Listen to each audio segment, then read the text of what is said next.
Hello guys, this is Boss Anin. And now, nandito kami sa Nono's Restaurant in SM Fairview. Ayan. Yung araw na to is actually one day before my flight going back to Oman. So, nag-decide ako na makipag-dinner muna sa kanila bago ako uwi ng condo kasi diretso na ako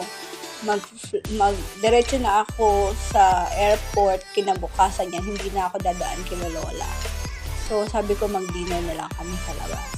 So, yan, sa SM Fairview kami since malapit sa aming bahay, one ride lang.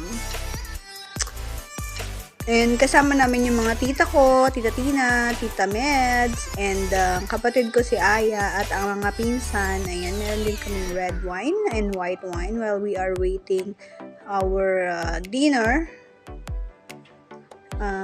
Nagpipicture taking muna kami. Syempre, this will be my despedida for the year of 2024. Ayan.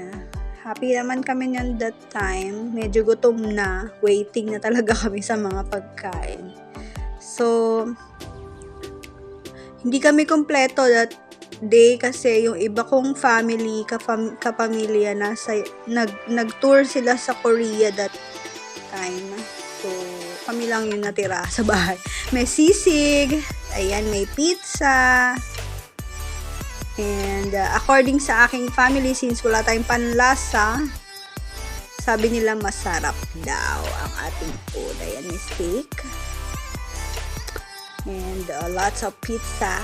Iba-iba yung flavors. And syempre, meron din kaming chicken para kay CJ dahil mahilig siya sa chicken. Fried chicken. And meron din tayong white pasta. So, ayan na, ready na kami kumain, guys. Thank you so much sa inyong pag-watch ng aking small premiere, short premiere, at kainan na. After na kumain, namili lang kami and then going home na. Bye-bye everyone! Mwah!